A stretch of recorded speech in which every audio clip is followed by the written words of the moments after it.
శుక్లాంబరధరం విష్ణుం శశివర్ణం చతుర్భుజం ప్రసన్నవదనం ధ్యాయేత్ సర్వ విఘ్నోపశాంతయే అని స్వామివారికి నమస్కారం చేసుకుని మన పోతన భాగవతంలో తర్వాత మళ్ళీ కొద్ది వచనాలకు పద్యాలకు అర్థాలు చూసుకుంటూ వెళ్దాము. మనకు ఈ ప్రథమ స్కందంలో ఒక 40 వరకు ఘట్టాలున్నాయి. అందులో ఒక 26 ఘట్టాలు వరకు మనము కొంతవరకు చూసుకుంటూ వెళ్ళాము. విషయము మొత్తం ఆశాంతం కూలంకషంగా అర్థం కావడానికి సమయం పట్టిన చేయగలిగినంత ప్రయత్నం చిత్తశుద్ధితో చేసుకుంటూ వెళ్తూ ఉన్నాము. పోయిన వారం ఏం చేశామంటే, మన విదురుల వారు వచ్చారు, ఆయన వచ్చాడు బంధువు అని చెప్పి అందరూ ఆయన్ని చాలా గౌరవంతో ప్రేమతోటి ఎదుర్కొన్నారు. మధ్యాహ్న భోజనాదులు, స్నానాలు, భోజనాలు చేయడాలు అన్నీ అయిన తర్వాత కూర్చొని మాట్లాడుకున్నారు. ఏమయ్యా ఇన్ని ఊళ్ళు తిరిగి వచ్చావు, ఏమైనా వార్తలు విశేషాలు చెప్పని మన ధర్మరాజు అడిగితే ఆయన చెప్పగలిగినంత చెప్పాడు, కానీ ముఖ్యమైన విషయం మాత్రం చెప్పలేదు. కృష్ణుల వారి గురించి మాత్రం చెప్పలేదు. సరే, తర్వాత ఆయన ఏం చేశాడంటే, విదురుడు ఆ రాత్రి వెళ్ళి వాళ్ళ అన్నగారు రాజుగారు ధృతరాష్ట్రుడు ఆ ఇంటికి వెళ్ళి వాళ్ళ ఇంట్లో రాత్రంతా కూర్చొని వాళ్ళకి చెప్పవలసినవన్నీ చెప్పాడు. ఇప్పుడు కొత్తగా చెప్పలేదు, ఇన్నాళ్ళ నుంచే చెప్తున్నారు, అందరూ చెప్తూనే ఉన్నారు ధృతరాష్ట్రుడికి. మళ్ళీ చెప్పాడు ఆయన కొన్ని ముఖ్యమైన విషయాలు చెప్పాడు. ఎంత కఠినమైన మాటలు వాడారంటే మన పోతన గారు, బిడ్డలకు బుద్ధి చెప్పడు, గుడ్డాడు, ఈ పిండాకూడు వండుకొని తీసుకెళ్ళాడు, పడేసిరండి, మా నెత్తి మీద పడ్డాడు అని చెప్పి భీముడు అంటూ ఉన్నాడని అటువంటి కఠినమైన మాటలన్నీ మన పోతన గారే వాడారు. ఆయన ఎంత మల్లెపూలు అంటే మనసు పోతన గారిది, ఆయనే ఇటువంటి మాటలు వాడారంటే అసలు మూలంలో వ్యాసుల వారు ఇంకేం రాశారో అని నాకు ఇప్పటి నుంచే భయం ఉంది. అది చదువుకోవడానికి వచ్చినప్పుడు అక్కడ ఇంకెటువంటి మాటలు వాడారో వ్యాసుల వారని. వీళ్ళిద్దరే ఇట్లా రాయడమే ఇట్లా రాశారంటే అసలు విదురుడు ధృతరాష్ట్రుడికి ఏం చెప్పాడో పాపం ఆయన ముసలాయన ఏం విన్నాడో ఏంటో.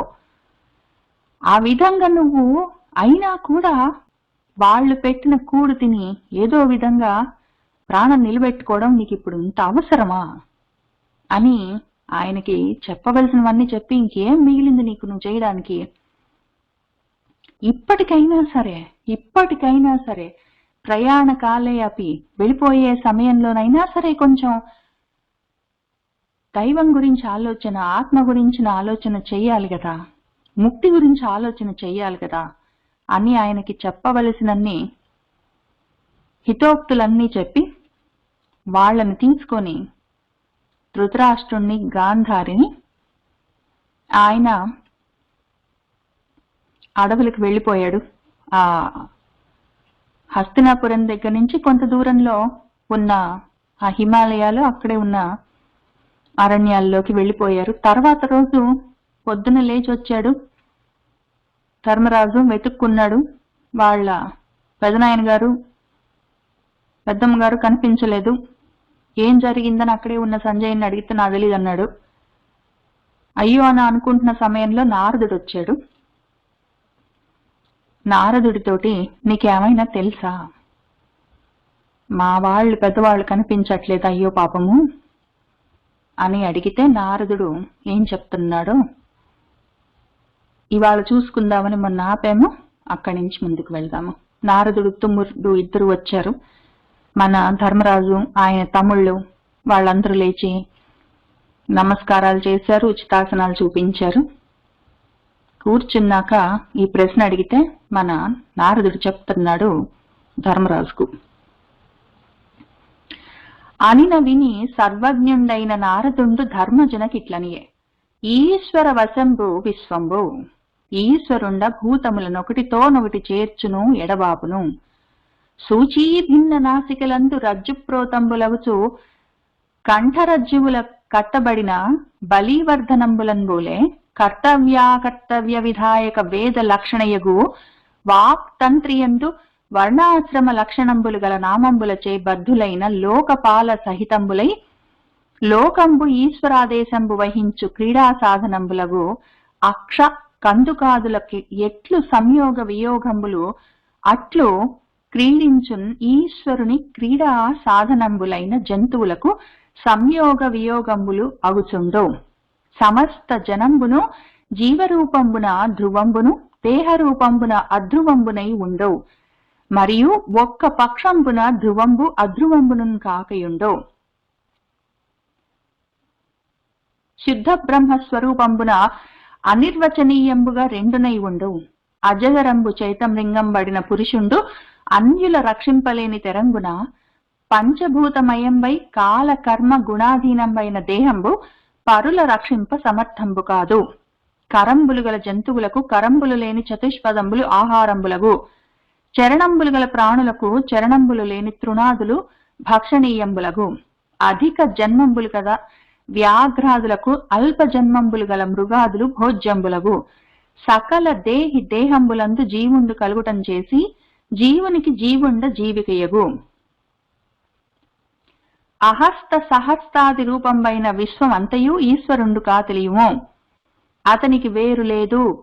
నిజమాయా విశేషంబున మాయావి అయి జాతి భేదరహితుండైన ఈశ్వరుండు బహు ప్రకారంబుల భోగి భోగ్య రూపంబులన్ అంతరంగ బహిరంగంబుల దీపించు. కాన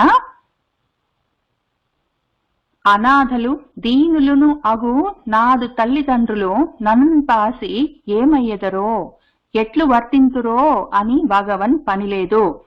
అజ్ఞానమూలం బగు స్నేహంబుననైనా మనోవ్యాకులత్వంబు పరిహరింపుము అని మరియు ఇట్లనియే అని ఇంత ప్రవచనము మన నారదుల వారు ధర్మరాజుకి చేశాడు. ఆయన ఏం చెప్తున్నాడంటే నారదుడు ఈ విధంగా, అయ్యో మా పెద్దవాళ్ళు ఎట్టిపోయారోనండి, ఎప్పుడు ఇక్కడే ఉండేవాళ్ళు, మా అమ్మగారు రోజు నన్ను చూసి అయ్యో నా కొడుకులందరూ చచ్చిపోయారని ఏడుస్తూ ఉండేది. మా పెదనాన్నగారు ఇక్కడే వాకిట్లోనే కనిపించేవాడు ప్రతిరోజు. ఇవాళ ఇద్దరు లేరు. వాళ్ళతో పాటు మమ్మల్ని చిన్నప్పటి నుంచి సాకిన మా బాబాయ్ గారు విదురుడు కూడా కనిపించట్లేదు, మీకేమైనా తెలుసా అని అడిగిన సర్వజ్ఞుడైన నారదుడు ధర్మజునకు ఇట్లనియే. సర్వజ్ఞుడు, సర్వము గురించిన జ్ఞానం కలిగిన వాడు, అన్నీ తెలిసిన వాడైన నారదుడు ధర్మరాజుతోటి ఈ విధంగా చెప్తున్నాడు. ఇదిగో అయ్యా ధర్మరాజా, నీకు తెలియని విషయం ఏంటి? కొత్త విషయం ఏం కాదు, నేను మళ్ళీ చెప్తాను, నీకు విను. ఈశ్వర వశంబు విశ్వంబు, ఈ విశ్వమంతా ఈశ్వరుడి వశమై ఉన్నది. నువ్వు అనుకున్నంత మాత్రాన కొన్ని విషయాలు జరగడం, నువ్వు అనుకోలేదు కాబట్టి ఆగిపోవడం అటువంటివి జరగవు. మనం ఓన్లీ నిమిత్తము. ఈశ్వరుడి వల్లే విశ్వమంతా నడుస్తూ ఉంటుంది. ఈశ్వరుండ భూతములను ఒకటితో ఒకటి చేర్చును ఎడబాబును. ఈశ్వరుడే, భగవంతుడే ప్రాణులన్నిటినీ ఒకదాంతోటి కలుపుతూ ఉంటాడు, దూరం చేస్తూ ఉంటాడు. అట్లా ఎందుకు జరుగుతుంది, అయ్యయ్యో జరిగింది అని అనుకోవడానికి మన చేతుల్లో ఏమీ లేదు అని చెప్పి ఆయన ఏం చెప్తున్నారంటే, భగవంతుడు భూతాలని ఒకదానితో ఒకటి కలుపుతూ ఉంటాడు, విడదీస్తూ ఉంటాడని ఎన్ని రకాల ఎగ్జాంపుల్స్ అయినా చెప్పొచ్చు. ఏదో ఒక నది ఉంది, ఆ నదిలో రెండు కర్ర పుల్లలు వెళ్తూ ఉన్నాయి, కొంత దూరం కలిసి ప్రయాణం చేస్తాయి, ఎక్కడెక్కడి నుంచో వస్తాయి, ఒక చోట కలుస్తాయి, కొంత దూరం కలిసి ప్రయాణం చేస్తాయి, అక్కడి నుంచి విడిపోతాయి, ఎన్ని రకాల ఎగ్జాంపుల్స్ చెప్తారు. ఇక్కడ అది కాదు ఆయన చెప్పింది, చాలా ముఖ్యమైన విషయం చెప్పారు. యాక్చువల్గా సూచి భిన్న నాసికలందు, సూచి అంటే సూది, సూది పెట్టి ముక్కులను భిన్నం చేసి కుట్టి ముక్కులకు రంధ్రలు చేసి అందులో రజ్జుప్రోతాన్ని, ఒక తాడుని గుచ్చి బేసికలీ ముక్కు తాడు వేసి పైగా కంఠానికి గొంతుకు రజ్జువులను తాళ్లను కట్టబడిన ఒక బలివర్ధనంబు, ఒక ఎద్దు, దాన్ని పోలి ఉంటారు జీవులు. ఎట్లా అంటే, ఒక ఎద్దుందనుకోండి, ఆ ఎద్దుకి ముక్కు తాడు వేసి మెడకి కూడా తాడు కట్టి ఆ యజమాని దాన్ని కావాలంటే వేరే పశువులతోటి కలుపుతాడు, లేదా విడిగా కట్టేస్తాడు, ఆయన ఇష్టం వచ్చినట్టు చేస్తాడు. వీటికి స్వతంత్రం లేదు. అవి పారతంత్ర్యంలో ఉండి ఆ తాళ్ళు ఎటు లాగుతుంటే అటు వెళ్తుంటాయి. ఆ రకంగా ఉంటాడు మనిషి. ఆ తాళ్ళేమి అంటే ఈ ఒకటి సూచీ భిన్నమై ఒక సూదితోటి బొక్క చేసి అందులో ముక్కుకు ఒక తాడు కట్టి ఇంకొక తాడేమో మెడకేసి కడితే, ఇప్పుడు 2 తాళ్ళు ఉన్నాయి, అవేంటో చూద్దాం. మనకు కూడా అట్లాంటివే ముక్కు తాళ్ళు ఉన్నాయి, మెడకున్న తాళ్ళు ఉన్నాయి. ఆ రెండేంటో చూద్దాం.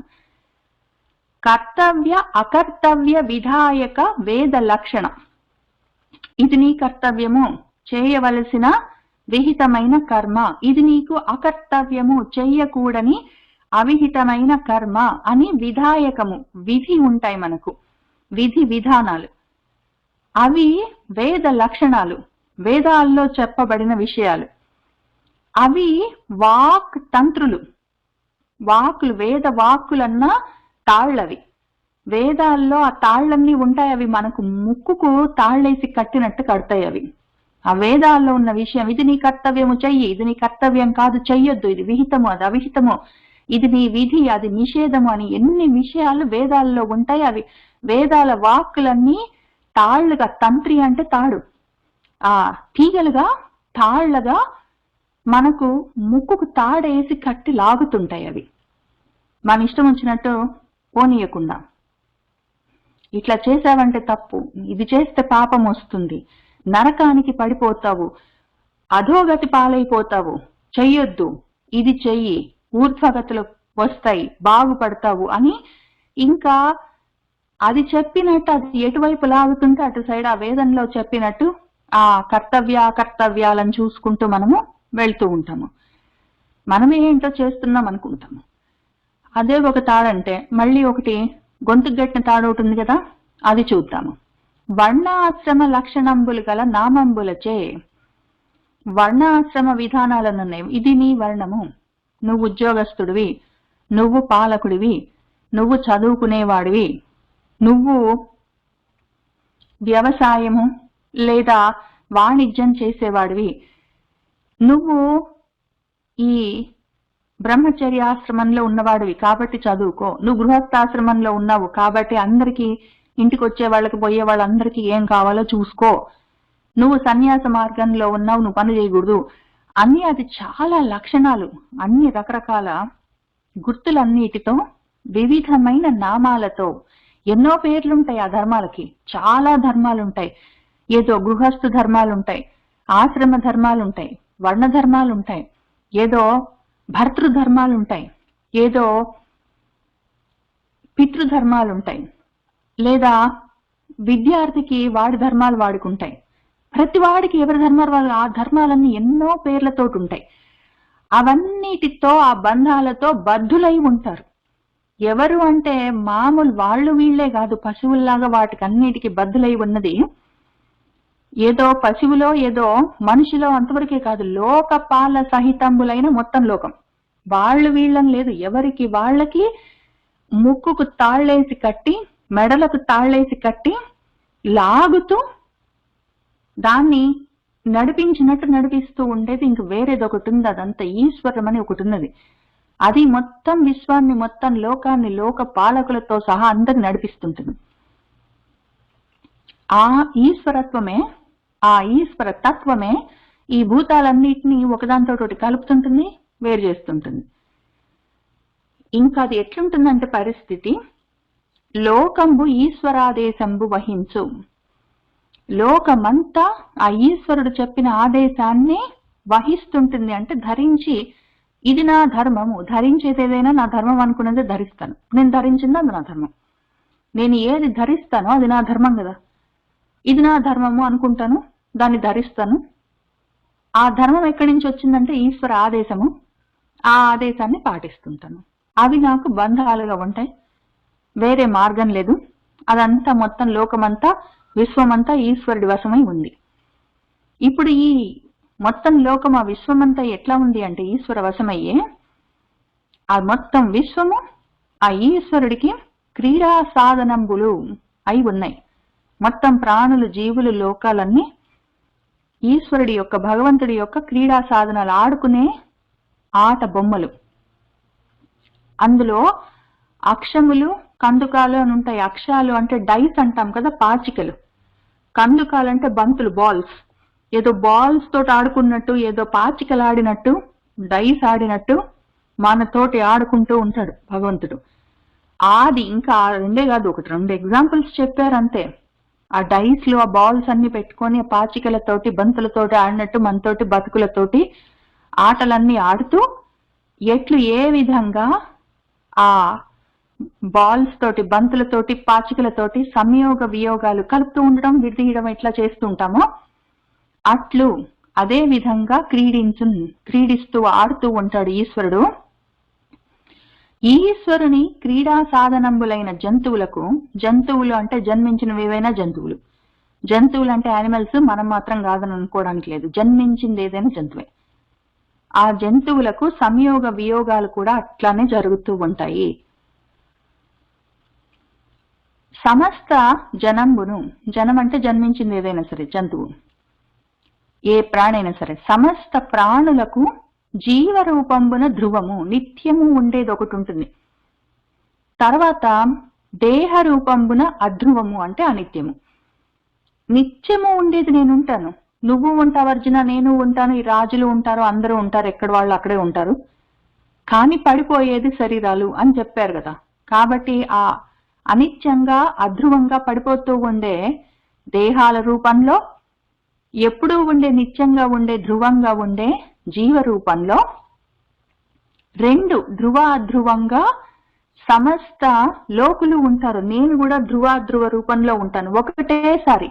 నిత్యానిత్య వస్తువులు అంటాం కదా, నిత్యానిత్య వస్తు వివేకం చేసుకో అని. అందుకే మన వివేక చూడామణిలో ఆయన చెప్తుంటారు, నిత్యానిత్య వస్తు వివేకం చేసుకో. ఎందుకు అంటే, నిత్యము నువ్వై ఉన్నది జీవరూపంలో ధ్రువంగా ఉన్నది ఒకటి ఉన్నది, కాక అనిత్యంగా దేహ రూపంలో ఉన్నది అది అనిత్య వస్తువు. ఈ రెండింటిని వివేకం చేసుకొని విడదీసి చూసుకో అని చెప్తుంటారు. ఈ 2 కలిసే ఉంటుంది. నేను కూడా ఇక్కడ మీనాను కూర్చొని మాట్లాడుతున్న నేను, నా శరీరం మాట్లాడుతున్నది, నా బుద్ధి ఆలోచిస్తున్నది, కూర్చున్నది మీనా అన్న ఈ రూపము. ఇవన్నీ స్థూల శరీరానికి సంబంధించిన విషయాలు. ఈ ఆలోచనలన్నీ సూక్ష్మానికి సంబంధించి ఇవన్నీ కాదు, ఇవన్నీ అనిత్యమైన నా దేహ రూపాలు అవన్నీ. కానీ నేనన్నది జీవరూపంలో నిత్యంగా ధ్రువంగా ఉన్నది. ఆ 2 ఇప్పుడు ఇక్కడ కూర్చొని ఉన్నాయి. ఇప్పుడు నేను చెప్తున్నది, మీరు వింటున్నది, ఆ 2 కలిసి ఉన్న ఒక పదార్థం ఇక్కడ కూర్చొని చెప్తున్నది, అది మీరు వింటున్నారు. కాక మరియు దాంతో పాటే ఒక్క పక్షంబున ధ్రువంబున అధ్రువంబునను కాకయుండు. ఒక్కొక్కసారి ఇప్పుడు ఇక్కడ నేను కూర్చొని చెప్తున్నాను అన్న దాంట్లో నిత్యానిత్య వస్తువు 2 ఉన్నది, అదేంటో చెప్తున్నది. ఇప్పుడు అట్లా కాకుండా ఒక్కొక్కసారి ధ్రువము అధ్రువము 2 కాకుండా ఉంటుంది, అసలేమీ లేదు. ఉందా అంటే ధ్రువంగా గ్యారంటీగా ఉందా అంటే ఉన్నది. ఎప్పుడు ఉన్న అనంతమైన, శాశ్వతమైన, శాశ్వతమైన వస్తువు ధ్రువంగా ఎప్పుడూ ఉంది, అధ్రువంగా శూన్యంగా ఎప్పుడూ ఉంది. కాబట్టి ధ్రువాధ్రువంగా ఎప్పుడు ఉండొచ్చు, ఇప్పుడు నేను కూర్చున్నట్టు, లేదా అసలు ఏమీ లేకుండా శూన్యంగా ఉండొచ్చు. ఒక్కొక్కసారి ఒక్కొక్క పక్షంలో ఒక్కొక్కసారి అట్లా కూడా ఉంటుంది, అసలు ఏమీ లేని శూన్యం ఉంటుంది. ఆ 2 కాక ఇంకా 3వ రకంగా కూడా ఉండొచ్చు. అది శుద్ధ బ్రహ్మ స్వరూపంపున అనిర్వచనీయంబుగా 2 ఉండు. శుద్ధ బ్రహ్మ స్వరూపంలో అది శుద్ధ బ్రహ్మంగా, సదసత్తుగా, అనిర్వచనీయంగా. అంటే నిర్వచనం అంటే డిఫైన్ చేయడానికి, నిర్వచించడం అంటే, నిర్వచనం అంటే డెఫినేషన్, డిఫైన్ చేయడానికి వీలు లేకుండా అనిర్వచనీయంగా శుద్ధ బ్రహ్మ స్వరూపంలో 2 ఒకటేసారి, సదసత్తుగా ఒకటేసారి ఉంటుంది. లేదా అసలు సత్తు లేదు, అసత్తు లేదు, ఏమీ లేకుండా శూన్యంగా ఉంటుంది. లేదా నాలాగా వేర్వేరుగా కాని కలిసి ధ్రువమైన జీవము, అధ్రువమైన దేహం లాగా కూడా ఉంటుంది. దాని ఇష్టం వచ్చినట్టు ఉంటుంది. దాన్ని నువ్వు అర్థం చేసుకోవడానికి ప్రయత్నం చెయ్యి. ఏదో దేహ రూపంలో ఉన్న మా పెదనాన్నగారు ధృతరాష్ట్రుడు ఎటెళ్ళాడో, దేహ రూపంలో ఉన్న ఆయన భార్య మా పెద్దమ్మ గారు గాంధారి గారు ఎక్కడికి వెళ్ళారో, అని కాదు. అసలు ధ్రువమైనదేంటి, కానిదేంటి, కలిసి ఉన్నదేంటి, వేరుగా ఉన్నదేంటి, ఎప్పుడూ ఉండేదేంటి, అనిత్యంగా అధ్రువంగా ఉన్నదేంటి అని చూసుకోవద్దా అని ఆయన చెప్తున్నారు. ఇప్పుడు అజగరం నుంచి ఇంకొక థర్డ్ పార్ట్ చెప్తున్నారు. ఇంతవరకు విశ్వమంతా క్రీడా స్థలము, అందులో జంతువులన్నీ క్రీడా సాధనాలని చెప్పారు కదా. ఇక్కడి నుంచి సమస్త జనము జీవరూపం దగ్గర నుంచి ఇక్కడ రెండు రకంగా ఉండొచ్చు, రెండు రకాలుగా లేకుండా ఉండొచ్చు, ఒకటేసారి రెండు కూడకుండా ఉండొచ్చు అని చెప్పారు కదా. ఇప్పుడు మూడో విషయం చెప్తున్నారు. అజగరంబు చేత మింగబడిన పురుషుడు అన్యుల రక్షింపలేని తెరంగున ఏదో ఆయన. ఇప్పుడు నేనే అయోమయంగా ఉన్నాను ఇక్కడ. నేను మీనానా తెలీదు, మీనా బాడినా తెలీదు, ఆ లోపల ఉన్నది ఏంటో తెలీదు. మరి నా శరీరం పడిపోయిన తర్వాత కూడా ఎప్పుడూ ఉండేది, మరి అది ఎక్కడికి ఉన్నదో, ఎక్కడికి వెళ్ళిందో, ఎక్కడి నుంచి వస్తుందో, తర్వాత ఏమైతుందో తెలీదు. అంత అయోమయంగా ఉన్న నేను అట్లాంటి ఇంకో శరీరంతో ఏదో నా కూతురై ఉన్నది కాబట్టి దాన్ని ఉద్ధరిస్తా అని చెప్పుకుంటే ఇంక దాన్ని మించిన హాస్యాస్పదమైన విషయం లేదు. ఎట్లా అంటే ఏదో అజగరం ఉన్నది, ఒక పెద్ద కొండ చిలువ. ఆ కొండ చిలువ ఎవరినో ఒక పురుషుణ్ణి మింగితే మనిషిని, ఆ మనిషి అన్యులను పక్కవాడిని రక్షించగలడా? వీడే ఆ పాము నోట్లో పడి ఉన్నాడు, వీడు ఇంకొక పాము నోట్లో పడున్న పక్కవాడిని వీడని రక్షిస్తాడు, వీడు రక్షించుకోలేని వాడు. ఆ రకంగా ఉంటుంది పరిస్థితి, చూసుకోవద్దు అని ఆయన చెప్తున్నారు. కాబట్టి ఆ అజగరము కొండ చిలువ మింగితే ఆ మింగబడ్డ పురుషుడు వేరే వాడిని ఎట్లా రక్షింపలేడో అదే తెరంగున, అదే విధంగా పంచభూతమయమై కాల కర్మ గుణ ఆధీనంబైన దేహము, నా ఈ కాలము, ఈ సమయంలో నేను పుట్టాను, ఈ సమయంలో పోతాను, ఈ లోపల మధ్యలో ఈ పనులన్నీ చేస్తున్నానని కాలానికి అధీనమై ఉన్నాను నేను. కాలానికి లోబడి తెల్లవారింది లేవాలి, రాత్రైంది పడుకోవాలి, ఆకలేసింది తినాలి అని ప్రతిదీ 4 గంటలైంది ఆఫీస్ నుంచి బయలుదేరాలి, సాయంత్రం 8 అయింది కూర్చొని చదువుకోవాలని కాలం కాలం కాలం అని టైం చూసుకొని పరిగెత్తుతూ టైంకి లోబడి ఉన్నదాన్ని. అట్లనే కర్మలు, ఈ జన్మలో కర్మలు, పూర్వజన్మలో కర్మలు, ఇంక ఎన్ని కర్మలో అన్ని పనులే పనులే పనులే. కాలం టైం చూసుకోవడం, పనులు చేస్తుండడం, టైం చూసుకోవడం, ఓహో అయిపోయింది అనుకోవడం, ఈ శరీరం వదిలిపెట్టడం, మళ్ళీ టైం చూసుకో మళ్ళీ పుట్టడం, ఇంకా ఆ టైప్ లో ఉన్నాను. పైగా ఈ కర్మలతో అయిపోయిన కాలం టైం చూసుకోవడం, పరిగెత్తుతుండడం కర్మలు చేయడానికి. ఆ కర్మలు కూడా మళ్ళీ గుణాలు, నా బుద్ధులను బట్టి నా గుణాలను బట్టి ఉంటాయి ఏంటో కర్మలు. వీటన్నిటికీ, నా కర్మలకి, ఆ కాలానికి, నాలో ఉన్న ఈ గుణాలకి, ప్రకృతి గుణాలన్నిటికీ అధీనమై ఇవన్నీ నన్ను మింగేస్తుంటే ఈ కాల సర్పం చిన్న సర్పం ఈ అజగరం కన్నా గొప్పది కాదు, కొండ చిలువ కన్నా ఇంకా ఘనమైంది ఇది. ఇది మొత్తం మింగేసింది నన్ను. ఈ కాలం అనే సర్పం నన్ను మొత్తం మింగేస్తే నేను దాని నోట్లో పడుండి పక్కన వాళ్ళని నేను రక్షిస్తానని చెప్పడం ఇంక చెప్పరాని విషయం అది. ఆ రకంగా ఉన్న కాల కర్మ గుణాధీనంపై ఉన్న నేను, అటువంటి దేహంతో ఉన్న నేను పరులను, వేరే వాళ్ళని రక్షింపడానికి సమర్థంబుగా నేను రక్షించలేను. అట్లానే మన ధర్మరాజు కూడా అయ్యయ్యో పాపమే, మా పెదనాన్నగారు అసలే కళ్ళు కూడా లేవు, ఎట్లా పోయాడో ఏమో, ఆయన భార్య మా పెద్దమ్మ గారు ఆమెకు కూడా కళ్ళు లేవు, మరి వాళ్ళిద్దరు ఎట్లా ఉన్నారంటే నువ్వు నిజంగా వాళ్ళని రక్షించగలవా? వాళ్ళు కూడా వాళ్ళ కాల కర్మ గుణాలకు అధీనమై వాళ్ళ ప్రారంధాన్ని వాళ్ళు అనుభవిస్తూ ఉంటే, వాళ్ళ ప్రారంధం కోసం వాళ్ళు చేయవలసింది చేస్తూ ఉంటే వాళ్ళని నువ్వు ఉద్ధరించగలవా? నువ్వు కూడా నీ కాల కర్మ గుణాలకు అధీనమై ఉన్నావు, నీ సంగతి నువ్వు చూసుకోవద్దా? వాళ్ళు అయ్యో పాపం ఎక్కడ పోయారు, అయ్యో పాపం ఎక్కడ పోయారు అంటున్నావు, నువ్వు నీ సంగతి నువ్వు ఎక్కడ పోతున్నావు? నువ్వు కూడా నీ కాలకర్మ గుణాలకు నువ్వు అధీనమై ఉన్నావు. నువ్వేం చేస్తున్నావు, ఎంతకాలం ఉంటావు, నువ్వు ఎక్కడికి పోతావు, ఉన్న సమయంలో చేయవలసింది ఏంటని నువ్వు చూసుకోవద్దా? ఏదో ఒక కొండ చిలువ ఎవరినో మింగితే ఆ మింగబడుతున్నవాడు పక్కవాడిని కాపాడుతున్నట్టు నువ్వే నీ కాల సర్పానికి దాని చేత మింగబడి ఉన్నావు. నువ్వు వాళ్ళని ఏమి చూస్తావు? నీ వల్ల కానివి, అవసరం లేనివి, నీకు అక్కర్లేనివి, సంబంధం లేని విషయాలన్నిట్లలో నువ్వు ఆలోచనలన్నీ పెట్టుకొని చేస్తానని తిరగకూడదు. తప్పు, నువ్వు చేయవలసిన పని నువ్వు చెయ్యి అని చెప్తున్నారు. ఇందులో చాలా చిన్న విషయం, అజగరము. కొండ చిలువ చేత మింగబడ్డ పురుషుడు వేరే వాడిని రక్షించలేనట్టు, కాలము, కర్మము, గుణాల్లో చిక్కుబడ్డ ఎవడైనా సరే పక్క వాడిని రక్షించలేడు. చాలా చిన్న విషయం, కానీ ఇందులో ఈ మాట అజగరం ఎంత అందమైన మాట. అసలు అజగరం అంటే దానికి అర్థము కొండ చిలువ, కానీ కొండ చిలువని మార్చకుండా అజగరమే చూద్దాం. అజాన్ని తినేది అని అర్థం.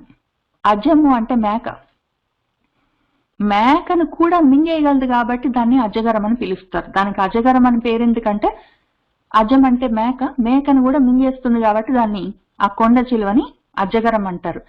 అది పక్కన పెట్టండి, అజం అంటే మేకను కూడా పక్కన పెట్టండి. అజగరం అంటే కొండ చిలువ, అజం అంటే మేక, అవి కూడా పక్కన పెట్టండి. మన సంగతి మనం చూసుకుందాము. అజము అసలు జన్మ లేని వాళ్ళం, మనము అజులమై ఉన్నాము, జన్మలు లేని వాళ్ళము. పుట్టుకలు, చావులు మొదలైన వికారాలేమీ లేని, మార్పులకు సంబంధం లేని, కాలానికి కూడా అతీతమై ఉన్న మనము కాలం చేత మింగబడ్డాము. మన కాలము, మన కర్మ, మనలోని గుణాలు, ఇన్ని జన్మల్లో నుంచి మనం తెచ్చుకుంటున్న మన సంస్కారాలు మనల్ని మొత్తం మింగేస్తే, అజులమై ఉన్న మనము మన కర్మలకు, మన కాలాలకు మనము వశపడి అవి మింగేస్తే వాటి నోట్లో పడి ఉన్నాము. మనమే అటువంటి దుస్థితిలో ఉండి పక్కవాడిని మనం ఏం రక్షిస్తాము? మన సంగతి మనం చూసుకోవాలి. ముందు ఈ కొండ చిలువ అజగరంలో అజుణ్ణి మింగేస్తుంది, అజుడై ఉన్న నన్ను మింగేస్తుంది. ఇప్పుడు దీని నోట్లో నుంచి, కాలమన్న సర్పం నోట్లో నుంచి నేను ఎట్లా బయటపడాలని నా గురించి నేను ఆలోచించుకోవడం అత్యవసరం. అది ఫస్ట్ ఆర్డర్ ఆఫ్ బిజినెస్. నా జన్మ ఉన్నందుకు, ఆ శరీరం ఉన్నందుకు. దీన్ని పక్కన పెట్టి నన్నది మింగుతుంటే నేను ఇంకో వాడిని రక్షిస్తా అంటే దాన్ని మించిన జోక్ ఉండదు.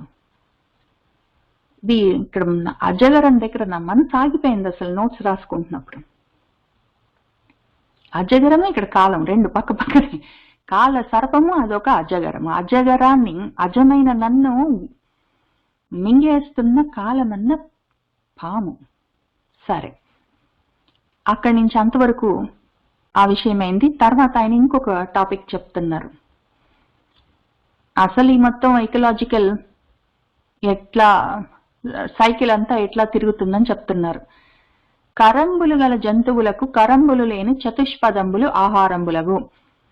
చేతులు అవి లేని జంతువులకు, పాకే జంతువులు ఉంటాయి, అవన్నీ చేతులున్న జంతువులకు, అంటే 4 కాళ్ళున్న జంతువులకు అవి ఆహారం అవుతాయి.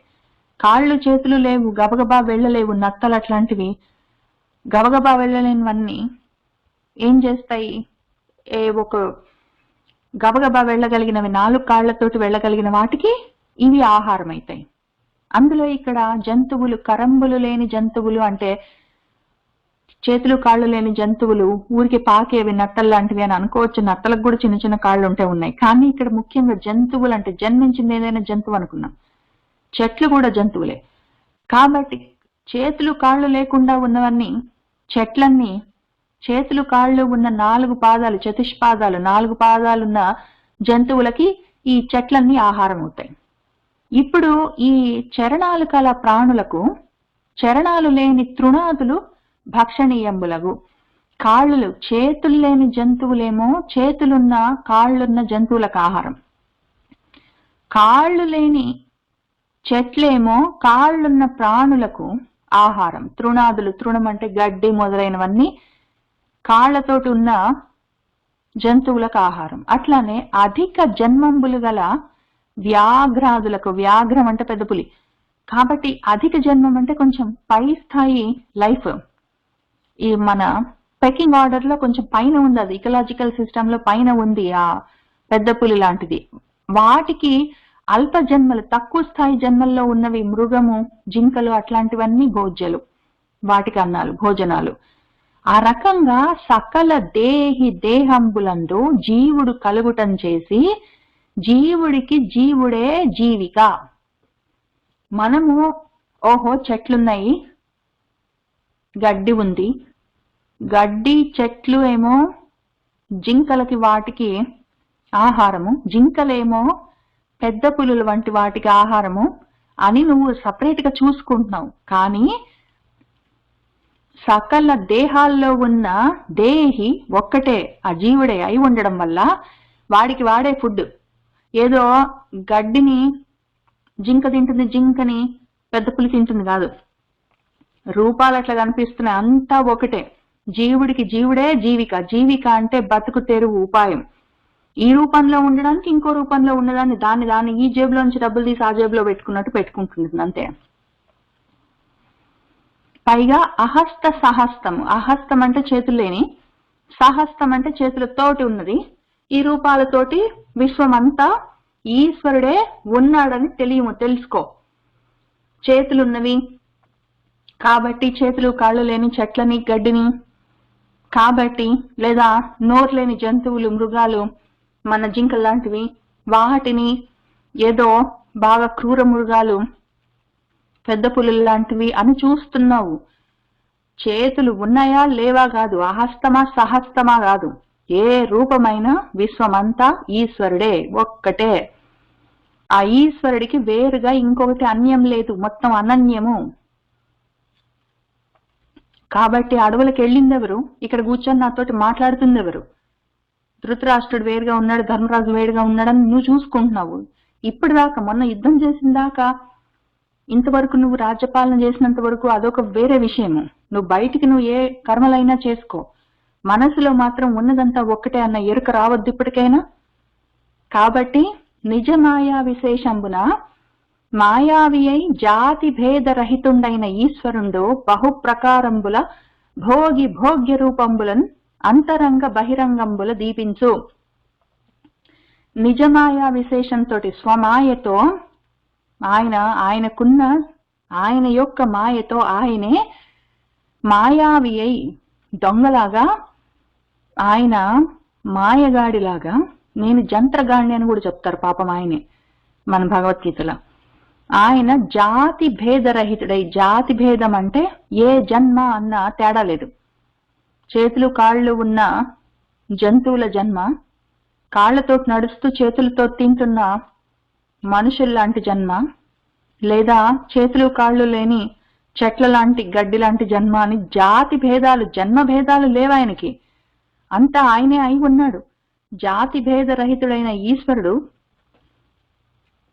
బహుప్రకారం, ఎన్నో రకాలుగా, భోగి భోగ్యం ఆయనే. భోగి అంటే అనుభవించేవాడు, తినేవాడు. భోగ్యం అంటే తినబడేది. గడ్డి భోగ్యము దేనికి అంటే జింక కనుకోండి. జింక అప్పుడు భోగి, జింక భోగి, అది భోగాన్ని అనుభవిస్తుందంటే భోజనం చేస్తుంది. దేన్ని అంటే గడ్డి అన్న భోగ్యాన్ని, భోజనాన్ని. మళ్ళీ అదే జింకని పెద్ద పులి తింటే పెద్ద పులి భోగి, ఎందుకంటే జింకను అనుభవిస్తుంది. ఆ జింకేమో అప్పుడు భోగ్యమైంది. ఇంతకుముందు గడ్డిని తినేటప్పుడు జింక భోగి అయింది. ఇప్పుడు పెద్ద పులి దాన్ని తింటుంటే ఆ జింక భోగ్యమైంది. ఇన్ని రూపాలతో ఉన్నాయా? అదే భోగి, అదే భోగ్యమై ఇన్ని మొత్తం రూపాల్లో అంతరంగంగా లోపల, బహిరంగంగా బయట దీపిస్తూ ఉండి అన్నిటిని భోగ్యం అదే భోగము అయి ఉన్న ఒక ఈశ్వర తత్వం ఉంది. దానికి ఇన్ని జన్మలను లేవు. ఈ జన్మల్లో ఈ రూపాల్లో ఈ విధంగా అనుభవిస్తుందని లేదు, అది ఊరి కనిపిస్తుందంతే. కాబట్టి ఇక్కడ కూర్చొని నాతోటి మాట్లాడుతున్న ధర్మరాజు ఒకడు, ఎక్కడికో అడవుల్లోకి వెళ్ళిన ధృతరాష్ట్రుడు ఒకడు అని చూడొద్దు. అనాథులు, అయ్యో అనాథలే మా వాళ్ళు, నాథుడు లేడు, చూసుకునే వాళ్ళు లేరు, అయ్యో దీనులు దయనీయమైన స్థితిలో ఉన్నారు, అట్లాంటి అగు అయి ఉన్న నాదు నా యొక్క తల్లిదండ్రులు, అయ్యో పాపం నన్ను పాసి నేను దూరం అయితే ఏమయ్యేదరో, అయ్యో వాళ్ళేమైపోతారో, అయ్యో పాపం వాళ్ళు ఎక్కడికి వెళ్ళారో, వాళ్ళు ఏమైపోతారో, ఎట్లు వర్తింతురో, ఏ విధంగా బతుకుతారో, అయ్యో నేను లేకపోతే నన్ను పోగొట్టుకుని వాళ్ళు ఏమైపోతారో, ఎట్లా ఉంటారో అని వగవన్ దుఃఖపడడానికి పని లేదు, అవసరం లేదు. ఉన్నదంతా ఆ ఈశ్వరుడే అయి ఉన్నాడు. భోగి భోగ్య రూపాల్లో ఉన్నాడు. నిజమాయా విశేషంతో ఆయనే జాతి భేదరహితుడై ఉన్నాడు. కాబట్టి నువ్వు ఈ అజ్ఞాన మూలం పైన ఈ రకంగా నువ్వు ఎందుకు ఆలోచిస్తున్నావంటే అజ్ఞానం వల్ల. ఎందుకు అంటే ఆ మోహం వల్ల, ఆ అజ్ఞానం వల్ల, అది మూల కారణంగా స్నేహంబుననైనా ఇదేదో మోహం ఉంది కదా, ఈ స్నేహము మోహము ప్రేమ అన్ని ఒకటే అర్థం. ఇవన్నీ అజ్ఞానం మూలమై ఉంటాయి. అటువంటి దాని వల్ల అయి ఉన్న ఈ మనోవ్యాకులత్వము, మనో వైకల్యం, నీ మనసంతా ఇట్లా వ్యాకుల చిత్తమై ఉన్నది. మొత్తం నీ చిత్తమంతా వ్యాకులతతో తల్లడిల్లుతూ ఉన్నది. ఇది ఎందుకు కలుగుతుంది? ఇట్లా మనసు ఎందుకు ఇట్లా దుఃఖపడుతుంది, కలత చెందుతుంది అంటే అది బలహీనంగా ఉంది. దాన్ని హృదయ దౌర్బల్యం అంటారు. ఎందుకు దుర్బలంగా ఉన్నది నీ హృదయం అంటే అజ్ఞానం వల్ల. ఆ అజ్ఞానం వల్ల కలిగిన ఈ స్నేహం అని నువ్వు అనుకుంటున్నావు కదా, ప్రేమ అని అనుకుంటున్నావు, అది మోహం. దానివల్ల నీకు మనసు ఈ విధంగా కలత చెంది ఉంది. ఇవన్నీ ఈ మనసు కలత చెంది ఉండడం, అమోహంతో ఉండడం, ఆ అజ్ఞానం దానికి మూలమై ఉండడం, అయ్యో నేను లేకపోతే నా వాళ్ళు ఏమైపోతారో అని అనుకోవడం, ఇవన్నీ పరిహరింపు, వదిలిపెట్టు అని ఆయన చెప్పి మరియు ఇట్లనియే ఈ విధంగా అంటూ ఉన్నాడు. అట్టి కాలరూపుడు అఖిలాత్ముడగు విష్ణుడు అసుర నాశమునకు అవతరించి దేవకృత్యమెల్ల తీర్చి చిక్కిన పనికి ఎదురు సూచుచుండో ఇప్పుడు అధిపా. అటువంటి కాలస్వరూపుడు, అంతా అయి ఉన్న ఒక పదార్థం ఉంది. అదే భోగ్యం, అదే భోగి, అదే అహస్తము, అదే సహస్తము, అదే అయి ఉంది లేక ఉంది, అయ్యి లేక ఉంది, అంతా దాని అధీనంలో ఉంది, ఆటగా చేసుకుంటూ ఉంది. అటువంటిది ఒకటి ఉంది. అదే ఆ అజగరమై ఉన్నది. అజమైన నిన్ను మింగేస్తూ ఉన్నది. అది కాల రూపంతో ఉన్నది. అది మోహంతో నిజమాయగా నిన్ను కప్పేసి ఉంచింది. అది ఇప్పుడు అఖిలాత్ముడైన విష్ణువు కృష్ణ రూపంలో ఉన్నది. అదేం చేసిందంటే ఆ విష్ణుడు అసుర నాశమునకు, అసుర నాశనానికి అవతరించి అదే పనిగా పుట్టినందుకు చేయవలసిన దేవ కృత్యమెల్లా తీర్చి, చేయవలసిన కార్యాలన్నీ నెరవేర్చి, చిక్కిన పని ఇంకా మిగిలిపోయిన కొద్ది పనుంది. పరిత్రాణాయ సాధూనాం వినాశాయ చ దుష్కృతాం ధర్మ సంస్థాపనార్థాయ సంభవామి అని చెప్పాడు. కాబట్టి పరిత్రాణాయ సాధూనాం దేవ కృత్యాలన్నీ తీర్చేశాడు. వినాశాయ చ దుష్కృతాం అసుర నాశనానికి కావలసినవన్నీ చేశాడు. మొత్తం ఆయన పుట్టినప్పటి నుంచి ఇప్పటిదాకా అందరినీ అక్షౌహిణి సేనలన్నింటినీ లేపుకుంటూ వచ్చేసాడు. చివరిన అడుగు బొడుగు మిగిలినవన్నిటినీ ఆ కురుక్షేత్ర యుద్ధం అని చెప్పి ఒక పేరు పెట్టి అందరినీ ఒక చోటుకు తీసుకొచ్చి మొత్తం అందరినీ పాండవులతోటి నేలకు మొత్తమే అంటుకొని పోయేటట్టు చేశాడు. ఇంకెవరు మిగలలేదు. కాబట్టి అది కూడా అయిపోయింది. ఆ విధంగా ధర్మ సంస్థాపన అయిపోయింది. ఇంకా చిక్కిన పని, ఇంకా చివరిగా కొంచెం మిగిలిపోయింది పని. దానికోసం ఆయన ఎదురు చూచుచునుండు. ఇప్పుడు ఆయన ఇంకా చివరిన చేయవలసిన పని ఉంది. దానికోసం వెయిట్ చేస్తున్నాడు. ఆ పని కాగానే వెళ్ళిపోతాడు. నువ్వు దాని గురించి ఆలోచించు.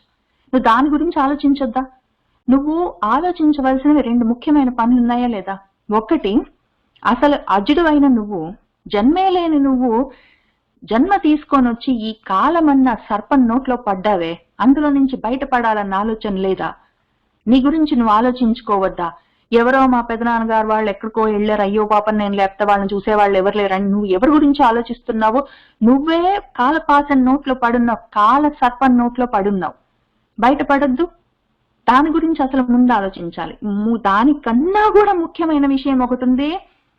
కృష్ణ పరమాత్ముడు ఇంకా అవతారాన్ని సాలించే రోజు వచ్చింది.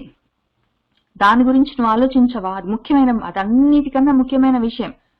కాబట్టి ఈ చిన్న విషయాలన్నీ పక్కన పెట్టు. నీ చేతిలో లేని విషయాలు, నీకు సంబంధం లేని విషయాలు ఎవరి బాగు వాళ్ళు ఆలోచించుకోవాలి, ఎవరి ప్రారంధం వాళ్ళకు ఉంటుంది, దాన్ని బట్టి వాళ్ళు వెళ్తుంటారు.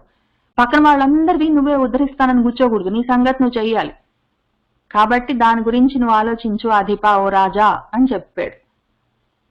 అట్టి కాలరూపుడు అఖిలాత్మకుడగు విష్ణుడు అసురనాశమునకు అవతరించి దేవకృత్యమెల్ల తీర్చి చిక్కిన పనికి ఎదురు చూచునుండును ఇప్పుడు అధిపా అని చెప్పాడు. చెప్పి ఇంక తర్వాత ఏమి చెయ్యాలి అని ఆయన సూచన చేస్తూ ఉన్నారు నారదుల వారు. కాలం దగ్గర పడ్డది, అందరికీ కాలం దగ్గర పడ్డది. కాబట్టి ఎవరి సంగతి వాళ్ళు చూసుకోవాలి. కాలం దగ్గర పడ్డ తర్వాత కూడా ఎవరి సంగతి వాళ్ళు, ఎవరి స్వార్థం గురించి నేనెవరు అన్న ఆలోచన ఇప్పటికి కూడా రాకపోతే ఎంతసేపు అయ్యో వాడేమయ్యాడో వీడేమయ్యాడో అంటే వీడేమైపోతాడు అని చెప్తూ ఉన్నారు ఇందులో. ఎంత కాలము కృష్ణుడు ఈశ్వరుడు ఈ ధరిత్రి చరించో మీరంత కాలము నుండు అందరూ అవ్వలని పని లేదు.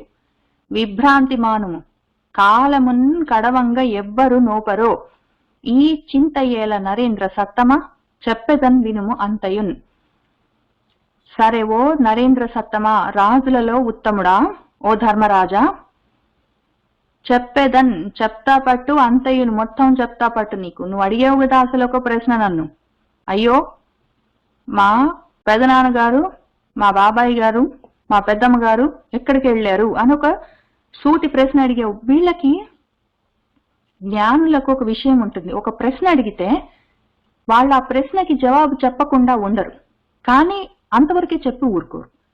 వాళ్ళు ఉపదేశం కూడా చేస్తారు, కానీ అడిగిన ప్రశ్నను మాత్రం చులకం చేసి దానికి జవాబు చెప్పకుండా ఊరుకోరు.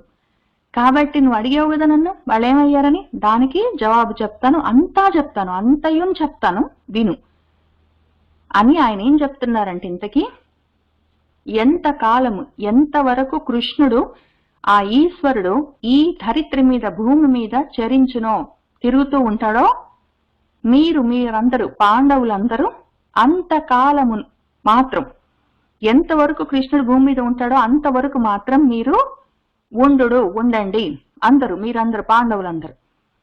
అవ్వాలని ఇంకా తర్వాత కృష్ణుడు ఇంకా ఈ భూమి మీద ఈ అవతారంతో లేడు అంటే ఇంకా ఆ తర్వాత అవ్వాల మీరింకా ఈ రూపాలతో ఈ భూమి మీద ఉండవలసిన పని లేదు. విభ్రాంతి మానము, ఈ భ్రాంతి ఏంటి, ఈ భ్రాంతి, ఈ మోహము, దిగ్భ్రమ, ఏది మంచో చెడో తెలియని ఈ మూఢ స్వభావమేమి, తామసిక గుణము. కాబట్టి దీన్ని మాను, వదిలిపెట్టు. కాలమున్ గడవంగా ఎవ్వరును ఓపరు, కాలాన్ని ఎవరు దాటలేరు. దానికి దాటడానికి వేరే ప్రయత్నం చెయ్యాలి, ఆ ప్రయత్నం అయినా చెయ్యి, లేదా ఎవరి కాలం వస్తే వాళ్ళు వెళ్ళిపోతూ ఉంటారు, ఆ విషయమైనా తెలుసుకో. ఈ చింతయేలా, ఈ దుఃఖమేంటి నీకు జ్ఞానులకు ఉండవలసింది కాదు. కాబట్టి నువ్వు అడిగిన ప్రశ్న ఒకటి ఉంది, వాళ్ళు ఎక్కడికి వెళ్ళారని చెప్తాను విను. ఆ తర్వాత నువ్వేం చెయ్యాలి అంటే, కృష్ణుడు ఉన్నంత వరకు మీరందరూ ఉండండి, ఆ తర్వాత ఉండాల్సిన అవసరం లేదు. ఎంతకాలము కృష్ణుడు ఈశ్వరుడు ఈ ధరిత్రి చరించు మీరు అంతకాలము నుండు అందరూ అవ్వలని పని లేదు. విభ్రాంతి మానము కాలమున్ కడవంగా నెవ్వరును ఓపరు ఈ చింతయేల నరేంద్ర సత్తమా చెప్పెదన్ వినుము అంతయున్ అన్నాడు.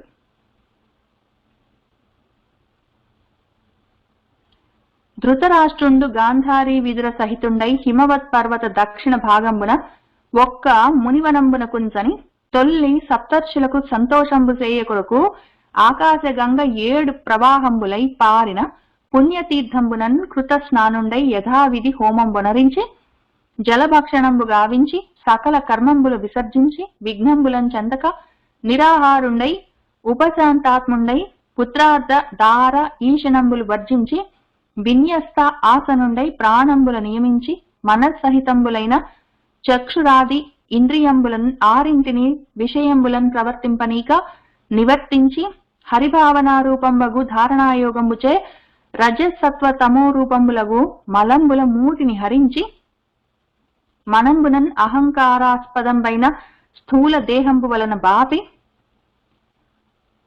బుద్ధి యందు ఏకీకరణంబు చేసి అట్టి విజ్ఞాన ఆత్మను దృశ్యాంశంబు వలన వియోగించి క్షేత్రజ్ఞుని యందు పొందించి దృష్టంబైన ఈశ్వరుని వలన క్షేత్రజ్ఞునని పాపి మహాకాశంబుతోడ ఘటాకాశమున్ కలుపు కైవడి ఆధారభూతంబైన బ్రహ్మమందు కలిపి లోపలి గుణక్షోభంబును వెలుపలి ఇంద్రియ విక్షోభంబును లేక నిర్మూలిత మాయాగుణ వాసనుండగుచు నిరుద్ధంబులగు మనశ్చక్షురాది ఇంద్రియంబులు కలిగి అఖిల ఆహారంబులను వర్జించి కొరడు సందంబున.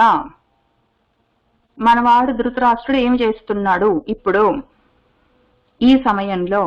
ఇక్కడ మనిద్దరం కూర్చొని మాట్లాడుతూ ఉన్న సమయంలో ధృతరాష్ట్రుడు గాంధారి విదుర సహితుడై, గాంధారీదేవి విదురుడు వాళ్లతో పాటు కూడి ధృతరాష్ట్రుడు హిమవత్ పర్వతానికి దక్షిణ భాగంలో ఒక ముని వనానికి వెళ్ళి, ముని వనం అంటే మునుల యొక్క ఆశ్రమానికి పక్కన ఉన్న అడవి అనుకుంటాను, అక్కడికి వెళ్ళి అక్కడ తొల్లి ఇంతకుముందు పూర్వకాలంలో సప్తఋషులకు సంతోషాన్ని కలిగించాలని ఆకాశ గంగ 7 పాయలుగా అక్కడ ప్రవహిస్తూ ఉందిట. దాన్ని సప్తస్రోతం అని ఒక తీర్థంగా పిలుస్తారు, పుణ్యకరమైనది తీర్థము. ఆ సప్తస్రోతానికి వెళ్ళి ఆ పుణ్యతీర్థంలో కృత స్నానుండై స్నానాధికాలు చేసి యథావిధి హోమంబులు వనరించి హోమాలు యజ్ఞాలు అవన్నీ చేస్తూ ఉన్నాడు. ఇన్నాళ్ళు వెళ్ళాడు కదా, వెళ్ళిన వాడు ఇవాళ పొద్దున వెళ్ళాడని చెప్తున్నావు కదా, వెళ్ళిన వాడు అక్కడికి వెళ్ళి ఆ సప్తస్రోతంలో స్నానం చేసి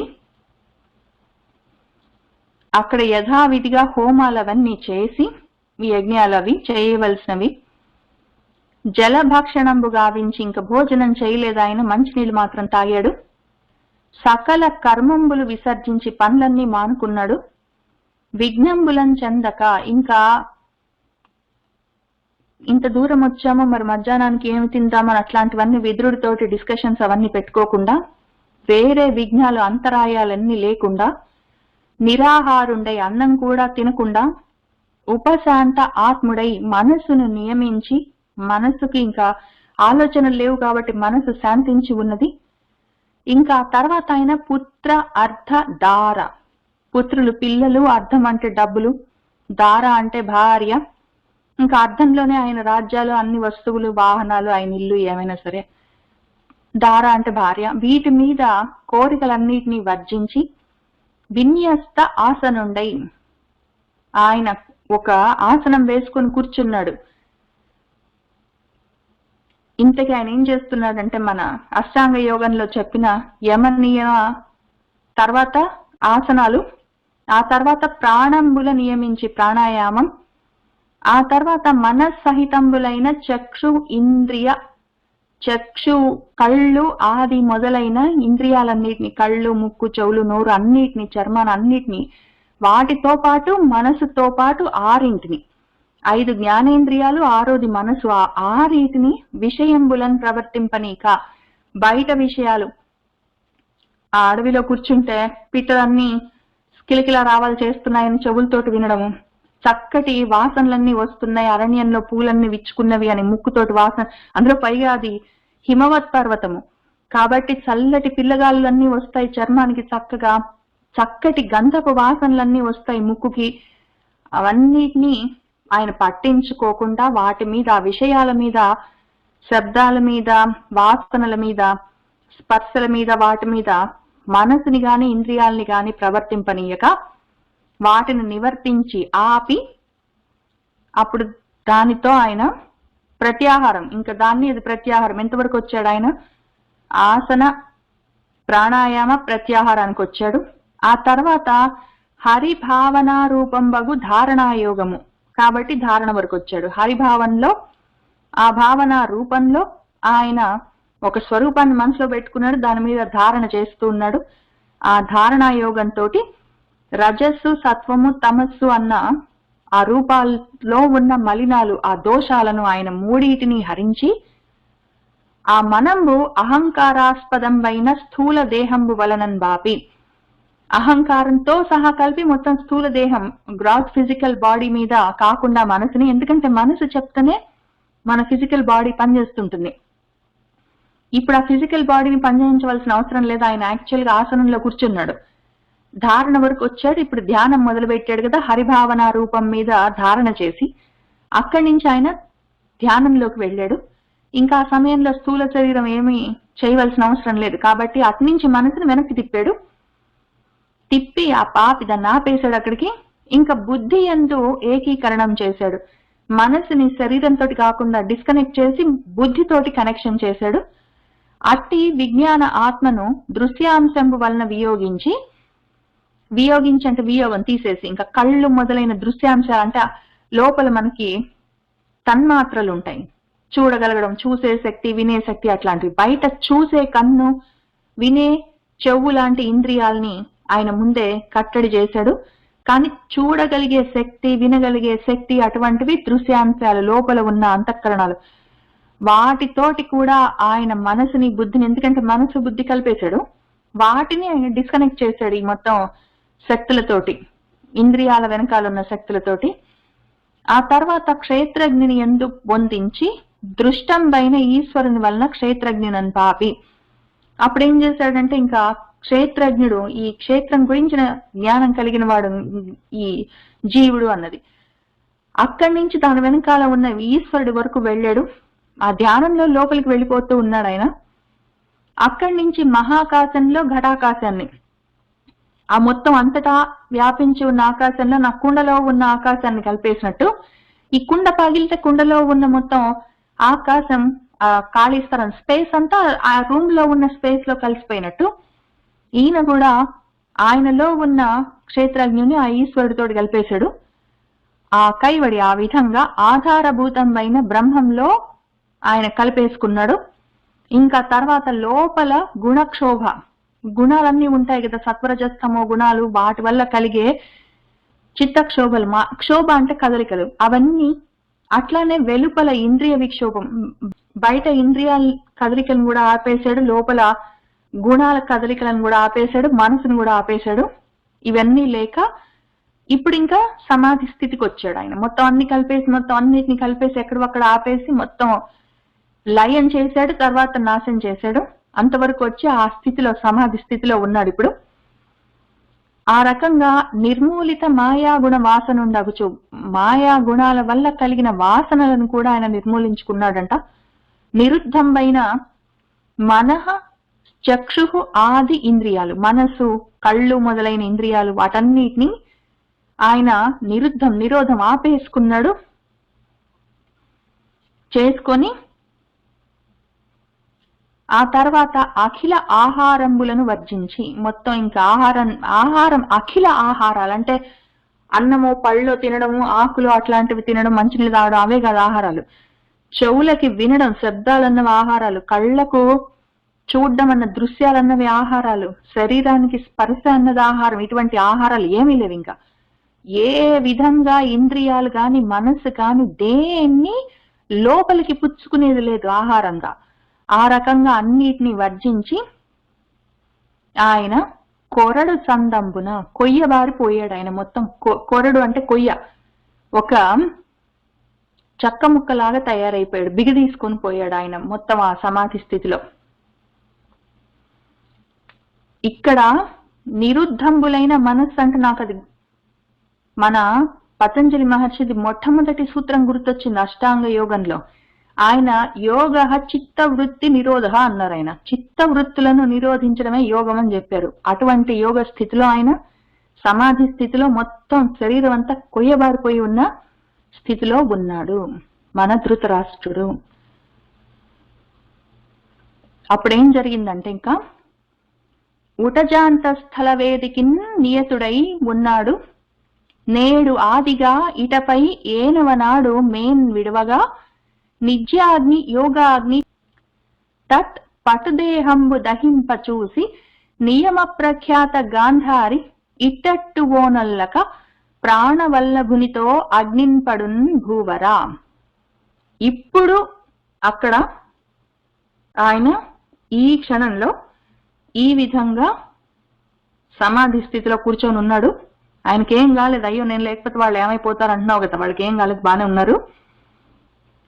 అన్నం కూడా లేదు ఆయనకి, అన్ని రకాల ఆహారాలని ఆయన ఆపేశాడు, సమాధి స్థితిలో కూర్చున్నాడు. అయితే ఆ ఉటజాంతస్థల వేదికిన్ నియతుడై. ఉటజము, ఉట అంటే గడ్డి లేదా ఆకులు, తాళపత్రాలు అనుకోండి, వాటితోటి కట్టిన శాల. మనము పర్ణశాల అంటాం కదా, పర్ణాలన్న ఆకులని అర్థం. ఆకులు గాని తాటాకులు గాని లేదా గడ్డితోటి గాని తయారు చేసే ఈ శాలని మనము పర్ణశాల అని పిలుస్తాం కదా. ఆశ్రమాల్లో ఉంటాయి ఋషుల వాళ్ళ ఆశ్రమాలు, దాన్ని ఉటజాలు అంటారు. అంతఃస్థల వేదికి, ఆ ఒక ఆశ్రమం లోపల, అంతఃస్థలం లోపల ఒక వేదిక ఉన్నది. దాని మీద ఆయన నియతుడై మొత్తం అన్ని ఇంద్రియాలని, మనసుని, బుద్ధిని అన్నిటిని నియమించి ఉన్నాడు. ఆ విధంగా యోగ స్థితిలో, సమాధి స్థితిలో ఉన్నాడు ఇప్పుడు. అయితే నేడాదిగా, ఇవాళ నుంచి మొదలుపెట్టి ఇటపై ఇంకిక్కడి నుంచి ఏనవనాడు 5వ రోజుకి ఆయన మెయిన్ విడువగా శరీరాన్ని వదిలిపెట్టేస్తాడు. ఇదే విధంగా 5 రోజులు ఆయన ఈ ఘనమైన సమాధి స్థితిలోనే ఉంటాడు. ఉండి 5వ రోజుకి, ఇవాళ నుంచి 5వ రోజుకి ఇజ్యాగ్ని, ఇజ్యం అంటే యజ్ఞము, ఆ యోగాగ్ని, అందులో తత్ ఆ యొక్క పటు దేహం ఇంతవరకు గట్టిగానే ఉంది ఆయన శరీరము దృఢంగా, దాన్ని ఆయన దహింపజేసుకుంటాడు. అందులో ఆ యోగాగ్నిలో, ఆ ఇజ్యాగ్నిలో ఆయన శరీరము దహించుకొని పోతుంది. ఆ రకంగా యోగాగ్నిలో దగ్ధమైపోతున్న ఆయన శరీరాన్ని చూసి నియమ ప్రఖ్యాత, ఇంకా వాళ్ళ భర్తని అనుసరించిందంటే దానికి తిరుగులేదని చాలా గొప్పగా పేరు సంపాదించుకున్న గాంధారి కూడా ఇట్టట్టు ఓనల్లక, ఇంకా అటు ఇటు ఆలోచించలేదు ఆమె. ఆమె కూడా ప్రాణవల్లభునితో, ఆమె భర్తతో ఆ అగ్నిలోనే పడిపోతుంది. ఓ భూవర రాజా, ఇవాటి నుంచి 5వ రోజుకి ఆ యోగ అగ్నిలో ఆయన శరీరం దగ్ధమైపోతుంది. అప్పుడు వాళ్ళు కూర్చున్న ఆ ఆశ్రమం కూడా దగ్ధమవుతుంది. ఆ ఇజ్జాగ్ని, ఆ ఎదురుగా ఉన్న యజ్ఞం అగ్ని, ఆయన హోమం చేసుకుంటున్నాడు కదా, అది మొత్తం కాలిపోతుంటే ఆమె కూడా అందులో దూకేస్తుంది. ఉటజాంతస్థల వేదికి నియతుడై ఉన్నాడు. నేడాదిగా ఇటపై ఏనవనాడు మేన్ విడువగా ఇజ్యాగ్ని యోగాగ్ని తత్పటు దేహంబు దహింప చూసి నియమ ప్రఖ్యాత గాంధారి ఇట్టట్టు ఓనల్లక ప్రాణవల్లభునితో అగ్నిన్ పడున్ భూవరా.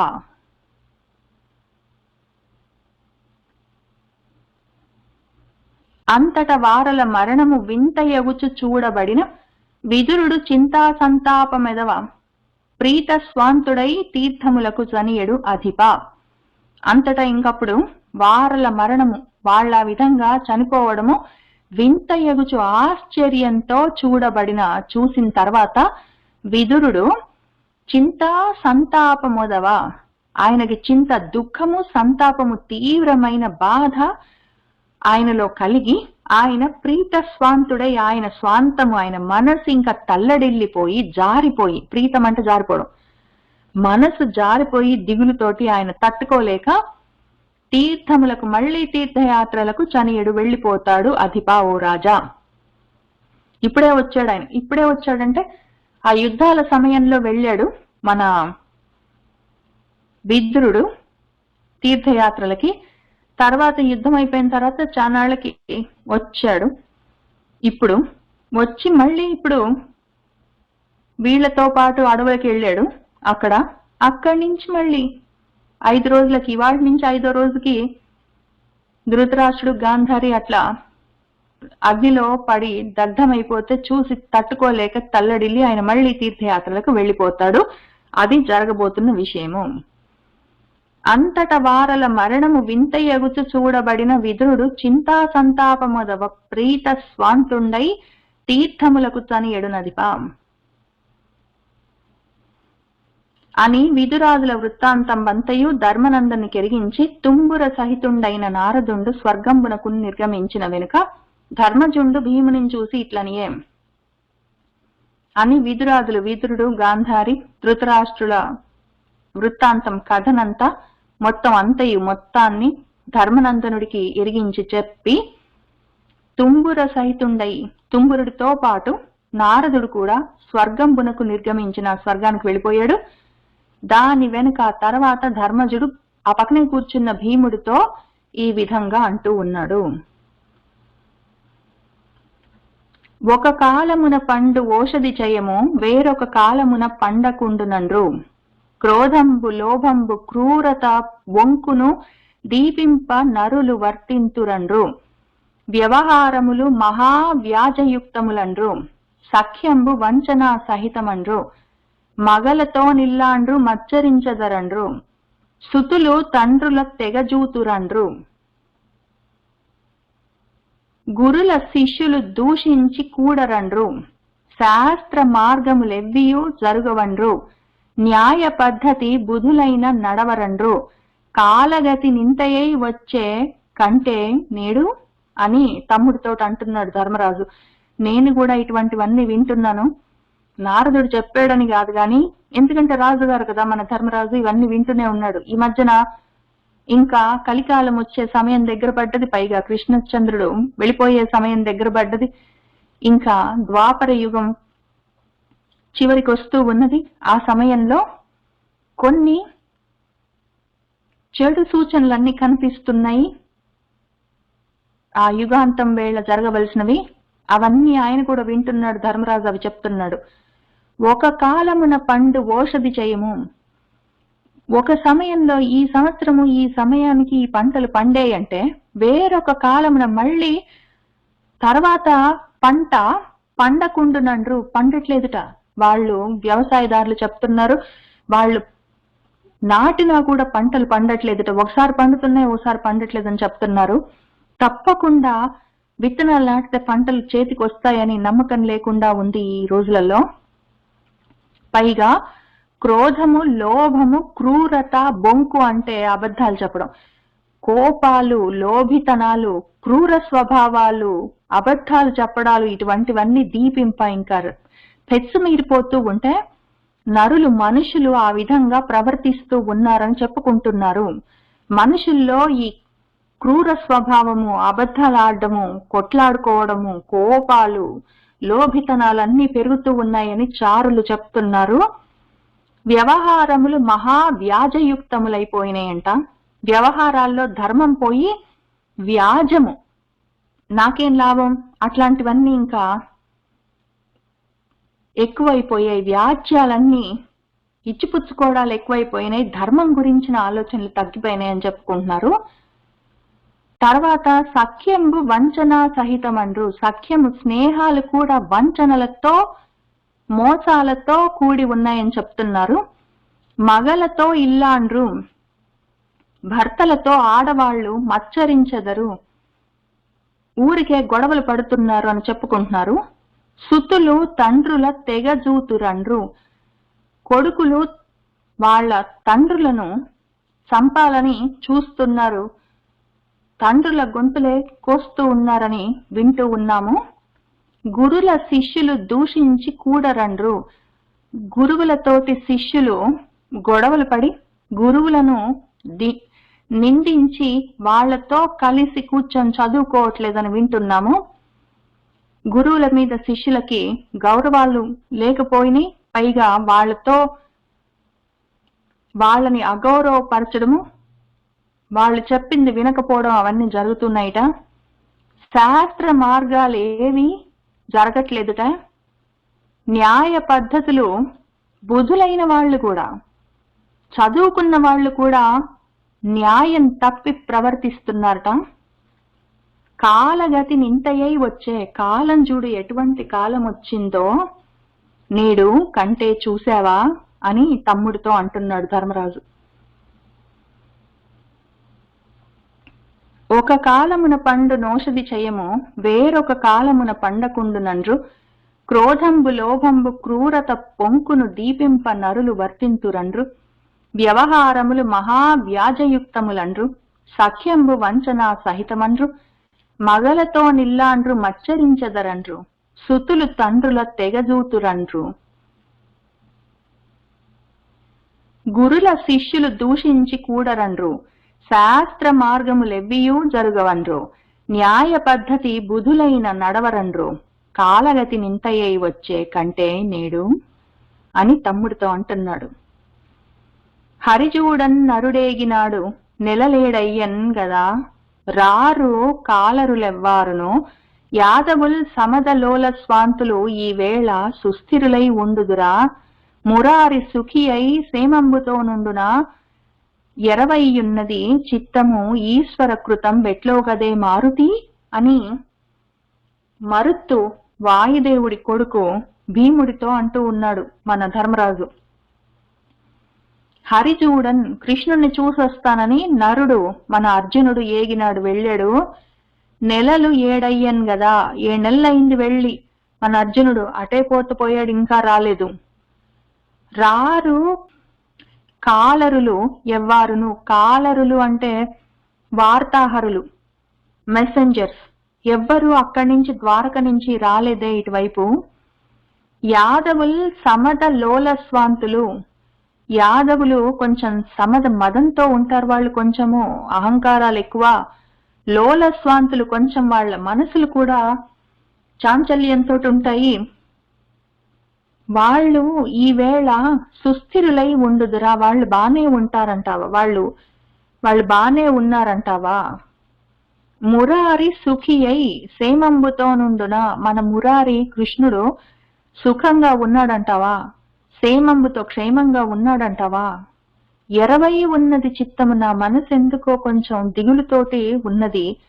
ఈశ్వర కృతంబు ఎట్లో గదే, ఈశ్వర కృతము భగవంతుడి దయ ఎట్లా ఉందో ఏమో.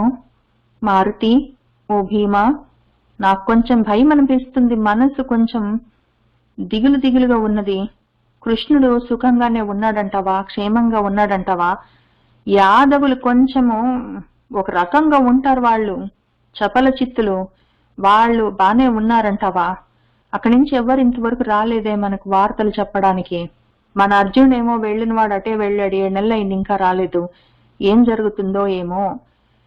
హరిజూడన్ నరుడేగినాడు నెలలు 7 గదా రారు కాలరులెవ్వారును యాదవుల్ సమదలోల స్వాంతులు ఈ వేళ సుస్థిరులై ఉండుదురా మురారి సుఖి అయి సేమంబుతో నుండునా 20 ఉన్నది చిత్తము ఈశ్వర కృతం వెట్లోగదే మారుతి అన్నాడు. మానసము కలగుచున్నది మానవు బహు దుర్నిమిత్త మర్యాదలో సన్మానవ దేహ క్రీడలు మాన విచారింపనోపు మాధవుడు అనుజా, ఓ అనుజుడా, ఓ తమ్ముడా, మానసము కలగుచున్నది, నా మనసు ఎందుకో కొంచెం కలత పడుతూ ఉన్నది. బహు దుర్నిమిత్త మర్యాదలు, చాలా దుర్నిమిత్తాలు, అశుభ శకునాలన్నీ మానకుండా కనిపిస్తున్నాయి ఎందుకో. సన్మానవ దేహ క్రీడలు, ఈ మానవ దేహం తీసుకొని వచ్చి ఆయన దానితో ఈ ఆటలన్నీ ఆడుతూ ఉన్నాడు. మానవ శరీరంతో, మనుష్య శరీరంతో ఈ లీలలన్నీ చేస్తూ ఉన్నవాడు మన మాధవుడు. ఇంకా ఈ శరీరంతో ఆటలు మానన్ ఆపేయాలని విచారింపనోపు అనుకుంటూ ఉన్నాడు ఏమో. ఇంక ఈ ఆటలు చాలే అని అనుకుంటున్నాడో ఏమో, ఈ శరీరం ఇంకా చాలే వదిలేద్దామని ఆలోచించుకుంటున్నాడో ఏమో. తమ్ముడా, ఎందుకో నాకు అన్ని దుర్నిమిత్తాలే కనిపిస్తున్నాయి, మనసు తల్లడిల్లుతున్నది అని అంటున్నాడు. మానసము కలుగుచున్నది మానవు బహు దుర్నిమిత్త మర్యాదలు సన్మానవ దేహ క్రీడలు మాన విచారింపనోపు మాధవుడు అనుజా, మనవులు చెప్పక ముందర మన దార ప్రాణ రాజ్య మాన శ్రీలన్ మనుపుదునని మాధవుడిట మనమున తలపోసి మనిచ మనలన్ కరుణన్. మనవులు మనమే పోయి మన మనసులో మాటలు చెప్పక ముందర, మనం చెప్పకన్నా ముందే మన దార భార్య ప్రాణాలు, మన రాజ్యము, మన మానము, మన గౌరవాలు, మన స్త్రీలు, ఐశ్వర్యాలు, వీటన్నిటినీ మనుపుదును, నేను కాపాడుతాను అని మాధవుడు మన కృష్ణుడు ఇట ఈ విధంగా మనమున తలపోసి ఆయన మనసులో అనుకున్నాడు కాబట్టి, అందుకని ఆయన మనల్ని కరుణతోటి మనిషి కాపాడాడు కదా. మనం అడక్క ముందే మనకు కావలసినవన్నీ చేస్తాడు. ఎందుకో మరి మనల్ని ఈ విధంగా రక్షిస్తాను, కాపాడుతానని ఆయన ఎందుకు అనుకున్నాడు? ఆయన మనసులో అనుకున్నాడు కాబట్టి ఆయన దయ వల్ల మనం ఈ విధంగా ఉన్నాము. అడక్క ముందే మనకేం కావాలో తెలుసుకుని ఆయనే చేస్తూ ఉంటారు. మనకు తెలియకపోయినా మనకేం కావాలో ఆయనే చూసుకొని చేస్తూ ఉంటాడు. అటువంటి మాధవుడు ఆయన లేకపోతే మనం ఏమైపోయేవాళ్ళము. మనవులు చెప్పక ముందర మన దార ప్రాణ రాజ్య మాన స్త్రీలన్ మనుపుజునని మాధవుడిట మనమున తలపోసి మనిచ మనలన్ కరుణన్. నారదుడాడిన కైవడి క్రూరపు కాలంబు వచ్చే కుంభిని మీదన్ ఘోరములగునుత్పాతముల ఆరభటిన్ చూడబడియే అనిలజ కంటే అన్నాడు. ఓ అనిలజ, ఓ వాయుపుత్రుడా, ఓ భీమా, నారదుడాడిన కైవడి, నారదుడు చెప్పిన కైవడిలాగా ఈ క్రూరపు కాలంబు వచ్చే, ఈ క్రూరమైన దుర్మార్గమైన కాలం వచ్చింది కుంభిని మీద, భూమి మీద ఇటువంటి దుర్మార్గపు క్రూరమైన కాలం వచ్చింది నారదుడు చెప్పినట్టు. ఘోరములగు ఉత్పాతములు, ఘోరమైన ఉత్పాతాలు, ఈ విపరీత పరిణామాలన్నీ ఆరభటిన్ ఆర్భాటంగా చూడబడియే కనిపిస్తున్నాయి. ఓ తమ్ముడా, కంటే చూస్తున్నావా? నువ్వు కూడా ఈ ఉత్పాతాలు చూస్తున్నావా? ఈ ప్రకృతి వైపరీత్యాలన్నీ అనుకోకుండా ఈ భూమి మీద మనకు కనిపిస్తున్నాయి. ఘోరమైన కాలం వస్తూ ఉన్నది నారదుడు చెప్పినట్టు. నువ్వు చూస్తూనే ఉన్నావా? నారదుడాడిన కైవడి క్రూరపు కాలంబు వచ్చే కుంభిని మీదన్ ఘోరములగు ఉత్పాతములారభటిన్ చూడబడియే అనిలజ కంటే. ఓడక ముందటనొక సారమేయంబు మొరగుచునున్నది మోర ఎత్తి ఆదిత్యుడు ఉదయింపన్ అభిముఖంబై నక్క వాపోయే మంటలు వాతగలుగా మిక్కిలిచున్నవి మెరసి గృద్రాదులు గర్ధపాదులు తీర్చి క్రందుకొనియే ఉత్తమాస్వంబుల కుదయించే కన్నీరు మత్తగజంబుల మదములుడిగే కాలు దూత భంగి గదసే కపోతము మండదు అగ్నిహోమ మందిరముల చుట్టూ పొగలు దిశల సొరిది నచ్చాదించే తరణి మాసే చూడు ధరణి కదలే అని ఆయన ఉత్పాతాలు అన్నాడు కదా. కొన్ని విపరీత పరిణామాలు, కొన్ని ప్రకృతి వైపరీత్యాలు కనిపిస్తున్నాయి అన్నాడు కదా. అవేంటో చెప్తున్నాడు. కొన్ని దుశ్శకునాలు. ఓడక భయము బెదురు లేకుండా ముందట చూసావా, ముందు ఒక సారమేయము కుక్క మోర ఎత్తి మురుగుతూ ఉన్నది కనిపించిందా? ఆదిత్యుడు సూర్యుడు ఉదయిస్తూ ఉన్న సమయంలో నక్క ఒకటి దానికి ఎదురుగా నిలబడి మంటలు వాతగలుగా నిప్పులు కక్కుతూ అరుస్తూ ఉన్నది చూస్తున్నావా? మిక్కిలిచున్నవి మెరసి గృద్రాదులు, ఆకాశంలో గ్రద్దలు గుంపు గుంపుగా తిరుగుతూ ఉన్నాయి. గర్ధబాదులు, గాడిదలు మొదలైనవన్నీ క్రందుకొని తీర్చి ఇక్కడ మొత్తము బారులు తీరి అన్ని ఒక్క చోట గుమిగూడుతున్నాయి. ఉత్తమ అశ్వాలకు గుర్రాలకు కళ్ళల్లో నుంచి నీళ్లు కారుతున్నాయి. మత్త గజాలు మత్తెక్కి ఉన్న మదగజాలకు మదము ఎండిపోయింది. వాటికి కుంభస్థలం నుంచి కారవలసిన ఆ మద జలము ఆగిపోయింది. కాలు దూత భంగి, కాలుడు అంటే యముడు, యముడి దూతలు యమ భటుడిలాగా ఆ భంగి ఆ విధంగా కపోతం ఒకటి గదిసే మీదకి వస్తుంది చూసావా? ఒక పావురము ఏదో యముడి భటుడిలాగా వస్తుంది. అది పావురం లాగా, అది సాధు జంతువులాగా లేదది. అగ్నిహోమాలేమో ఆ హోమ మందిరాల్లో మండకుండా ఉన్నాయి. ఇంకా ఆ మండని హోమాగ్నుల్లో నుంచి పొగలన్నీ అన్ని దిక్కులకు వ్యాపించి మొత్తము ఆ పొగంతా కప్పేసింది.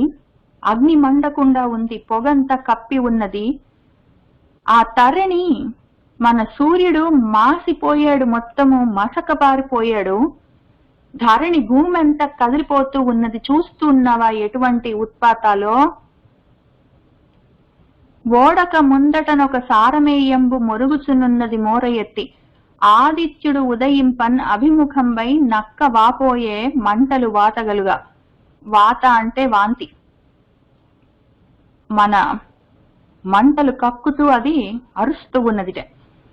మిక్కిలిచున్నవి మెరసి గృద్రాదులు గర్ధపాదులు తీర్చి క్రందుకొనియే ఉత్తమాశ్వంబుల కుదయించే కన్నీరు మత్త గజంబుల మదములుడియే.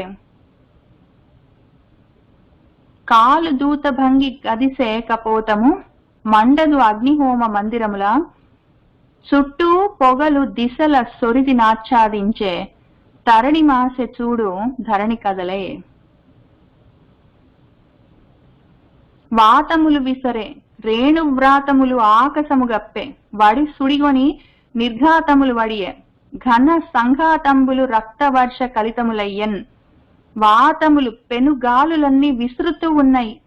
రేణువ్రాతములు ఈ ధూళితో కూడిన గాలులన్నీ ఆకాశాన్ని కప్పేశాయి. వడి వేగంగా సుడిగాలులన్నీ వాటితో పాటు నిర్ఘాతములు పిడుగులన్నీ వడియే పడుతూ ఉన్నాయి. ఘనము అంటే మబ్బులు, మబ్బుల సంఘాతములు, మబ్బులన్నీ ఆ సమూహమంతా రక్త వర్షంతో కలితములయ్యి కూడి ఉన్నాయి. వాతములు విసరే రేణువ్రాతములు ఆకాశము గప్పే వడి సుడిగొని నిర్ఘాతములు వడియే ఘన సంఘాతంబులు రక్తవర్ష కలితములయ్యన్. గ్రహములు పోరాడెడి ఆగ్రహముల వినబడియే భూత కలకలములు దుస్సహములగుచు సిఖి కీలావహముల క్రియదోచే గగన వసుధాంతరముల్. గ్రహములు ఒకదానితో ఒకటి పోరాడుతూ ఉన్న ఆగ్రహంతో కూడిన ఆ శబ్దాలన్నీ వినిపిస్తూ ఉన్నాయి. భూతాలన్నీ ప్రాణులన్నీ కలకల రావాలన్నీ చేస్తూ ఉన్నాయి. దిక్కులేక దుస్సహంగా సహించడానికి వీల్లేకుండా ఉన్నది. అదే విధంగా సిఖి కీలావహములు, సిఖి అంటే అగ్ని శిఖలతో, ఆ కీలలతో అగ్ని కీలలతో ఆవహించి ఉన్న విధంగా గగనమాకాశము వసుదంతా ఉన్నది. భూమి నుండి ఆకాశం దాకా అగ్ని కీలలు రగులుకొన్నట్టున్నది. ప్రాణులన్నీ చాలా వినరాకుండా అరుస్తూ ఉన్నాయి. గ్రహాలు ఒకదాంతో ఒకటి గుద్దుకుంటున్నట్టు శబ్దాలు వినిపిస్తున్నాయి. గ్రహములు పోరాడెడి ఆగ్రహముల వినబడియే భూత కలకలములు దుస్సహములగుచు సిఖి కీలావహముల క్రియదోచే గగన వసుధాంతరముల్. దూడలు కుడువవు చన్నులు దూడలకున్ గోవులీవు దుగ్ధములు వడలన్ బీడలు మానవు పశువుల కూడవు వృషభములు తరపి కుర్రలనెక్కున్. దూడలు వాటి తల్లుల ఆవుల చన్నులని కుడవట్లేదు, పాలు తాగట్లేదు కూడలు. దూడలకేమో గోవులు పాలు ఇవ్వని కూడా ఇవ్వట్లేదు. దూడలేమో పాలు తాగట్లేదంటే దూడలకి ఆవులు అసలు పాలు కూడా ఇవ్వట్లేదు. వడలన్న శరీరాలకి పీడలు వ్యాధులు మానకుండా ఉన్నాయి, పుండ్లవన్నీ వస్తున్నాయి. పశువుల కూడవు వృషభాలు, ఈ ఎద్దులేమో పశువులతో వెళ్ళట్లేదు, అవి తరపి కుర్రలు లేగ దూడల వెంట పడిపోతున్నాయి. అటువంటి దుర్దినాలన్నీ వచ్చాయి, చెప్పరాని రోజులన్నీ వచ్చాయి. దూడలు కుడువవు చన్నులు దూడలకున్ గోవులీవు దుగ్ధములు వడలన్ పీడలు మానవు పశువుల కూడవు వృషభములు తరపి కుర్రలనెక్కున్. కదలెడు వేల్పుల రూపులు వదలెడు కన్నీరు వాని వలనన్ చెమటల్ వదలెడి ప్రతిమలు వెలిజని మెదలడి నొక్కొక్క గుడిని మీదిని యందున్. వేల్పుల రూపులు, వేల్పులంటే దేవతలు, దేవతా రూపాలు, దేవతల విగ్రహాలు కదులుతూ ఉన్నాయి గుళ్ళల్లో. ఆ దేవతా విగ్రహాల నుంచి కన్నీరు కారుతూ ఉన్నది. ఆ దేవతా విగ్రహాలకి చెమటలు పడుతూ ఉన్నట్టున్నాయి. పైగా ఆ విగ్రహాల ప్రతిమలు ఎందుకో మరి వెలిజని బయటికొచ్చి ఒక్కొక్క గుళ్ళల్లో నుంచి ఆ దేవతా మూర్తులన్నీ బయటికొచ్చి మేదిని యందు భూమి అంతా మెదలెడి తిరుగుతున్నాయి. గుళ్ళల్లో ఉండట్లేదు దేవతలు, గుడి వదిలి వెళ్ళిపోతున్నాయి ఆ దేవతా మూర్తులు. ఆ గుళ్ళల్లో ఉన్నవి కూడా కదులుతున్నట్టు కనిపిస్తున్నది, కన్నీళ్లు గారుతున్నట్టున్నది, చెమటలు పడుతున్నట్టున్నది. అసలు ఉండను కూడా ఉండట్లేదు. గుళ్ళు వదిలిపెట్టి ఆ గుళ్ళో నుంచి దేవుళ్ళు వెళ్ళిపోతున్నాయి. అంతటి దుర్మార్గపు రోజులు వచ్చాయి. కదలెడి వేల్పుల రూపులు వదలెడు కన్నీరు వాని వలనన్ చెమటల్ వదలెడి ప్రతిమలు వెలిజని మెదలెడి ఒక్కొక్క గుడిని మేదిని అందున్. కాకంబులు వాపోయడి గూకంబులు నగర పగలు గుండ్రలు గుల్పెన్ లోకంబులు విభ్రష్ట శ్రీకంబుల గతి నశించి శిథిలములయ్యన్. కాకంబులు కాకులేమో అరుస్తూ ఉన్నాయి, వాపోతూ ఉన్నాయి. ఇంకదే పనిగా కాకులు అరుస్తూ ఉన్నాయి. గూకంబులు గుడ్లగూబలు నగరంలో పగలు పొద్దున పూటే గుండ్రలు అంటే గుడ్లగూబలు అరిచే అరుపులని గుండ్రలని పిలుస్తారు. ఆ గుండ్రలు చేస్తున్నాయి. గుడ్లగూబలు రాత్రిపూట కాదు, పగలే. ఆ గుడ్లగూబలు కూడా ఎక్కడో ఊరవతలు ఉంటాయి. ఊళ్ళోనే పగటి పూటే అవి గుడ్లగూబలు అరుస్తున్నాయి. లోకాలన్నీ విభ్రష్టమైన శ్రీకంబుల గతి. లోకాలన్నీ కళ తప్పి శిథిలములై నశించి ఉన్నాయి.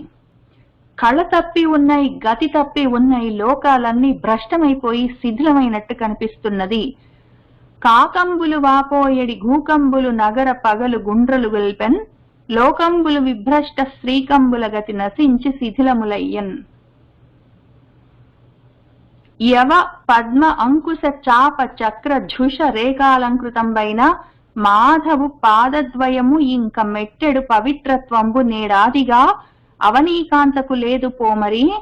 మదీయాంగంబు వామాక్షి బాహువులు ఆకంపమునందుచుండు ఇలకు ఏ ఉగ్రస్థితులు వచ్చునో. యవలు అంటే ధాన్యపు గింజలు, మన గోధుమలు లాంటివి. పద్మము ఒక ధాన్యపు గింజ, యవ ఒక పద్మము, ఒక అంకుశము, ఒక చాపం అంటే విల్లు, చక్రము, ఝషము అంటే చాప. ఇటువంటి రేఖలు, ఈ లక్షణాలతో, ఈ గుర్తులతో అలంకరింపబడి ఉన్న మాధవుడి యొక్క, కృష్ణుడి యొక్క పాదద్వయము, ఆయన 2 పాదాలు ఇంకా భూమిని తాకే అవకాశం లేదని, భూమిని మెట్టే అవసరం లేదని, అవకాశం లేదు. దానివల్ల కలిగే పవిత్రత్వంబు నేడాదిగా ఇంకా ఇవాల్టి నుంచి భూమికి లేదు, అవనీకాంతకు లేదు పోమరి. లేదా ఏమి? ఇంక ఇవాల్టి నుంచి ఇటువంటి విపరీత పరిణామాలన్నీ చూస్తున్నాము, దుశ్శకునాలన్నీ చూస్తున్నాము. ఇంకా కృష్ణుడు లేడా? ఇవాల్టి నుంచి ఆయన పాదాలు యవ పద్మ అంకుశ చాప చక్ర ఝష అని ఈ గుర్తులతో, ఈ రేఖలతో ఉన్న ఆయన పాదాలు, అరికాళ్ళు భూమిని ఇంకా తాకవా? అటువంటి అదృష్టము ఇంకా భూమికి ఇంకా ఇవాటి నుంచి లేదా? ఎందుకో మదీయ నా యొక్క అంగము, నా శరీరము, దాంట్లో ఉన్న వామము ఎడం వైపు అక్షి, నా ఎడమ కన్ను, నా ఎడమ బాహువు భుజము ఆకంపము నందుచుండు కదులుతున్నాయి. నా ఎడమ కన్ను అదురుతున్నది, నా ఎడమ భుజం అదురుతున్నది. ఇలకు ఈ భూమికి ఏ ఉగ్రస్థితులు వస్తాయో ఏంటో. యవ పద్మ అంకుశ చాప చక్ర ఝష రేఖాలంకృతంబైన మాధవు పాదద్వయం ఇంక మెట్టెడు పవిత్రత్వంబు నేడాదిగా అవనీకాంతకు లేదు పోమరి. మది ఆంగంబు వామాక్షి బాహువుల ఆకంపమునందుచుండు ఇలకు ఏ ఉగ్రస్థితులు వచ్చునో అని ఆయన ధర్మరాజు అదే పనిగా భయపడుతూ ఉన్నాడు. మరియు మహోత్పాతంబులు పెక్కులు పుట్టుచున్నవి, మురాంతకుని వృత్తాంతంబు వినరాదు అని కుంతి సుతాగ్రజుండు భీమునితో విచారించు సమయంబున. ఇవే కాదు, పైన చెప్పుకున్నవే అసలు దారుణంగా ఉన్నాయి. అవే కాదు, ఇంకా గొప్ప మహా ఉత్పాతాలన్నీ, చెడు శకునాలన్నీ, దుశ్శకునాలన్నీ, పెక్కులు ఎన్నో పుట్టుచూ ఉన్నవి. మురాంతకుని, మురా అన్న రాక్షసుని అంతమొందించిన వాడు శ్రీకృష్ణుడు. ఆయన వృత్తాంతం, ఆయన కథ ఏంటో, ఆయన సుఖంగా ఉన్నాడో క్షేమంగా ఉన్నాడో, ఏమి జరుగుతుందో ఆ ద్వారకలో, ఆ విషయము వినరాకుండా ఉన్నది ఎవరు చెప్పేవాళ్ళు లేరు, వార్తలు తెచ్చేవాళ్ళు కూడా లేరు. మన అర్జునుడు కూడా ఇంకా రాలేదు, ఏంటి జరుగుతుందో అని. కుంతి సుతాగ్రజుడు, కుంతీదేవి పెద్ద కొడుకు ధర్మరాజు భీముడితో ఈ విధంగా విచారిస్తూ ఉన్న సమయంలో ఏం జరిగిందో మనం వచ్చే వారం యాదవుల కుశలంబు అడుగుట అన్న ఘట్టం దగ్గర చూసుకుంటూ వెళ్దాం. ఇవాళకి ఇక్కడికి ఆపుదాం. సర్వం శ్రీకృష్ణ పరబ్రహ్మ పాదార విందార్పణమస్తు.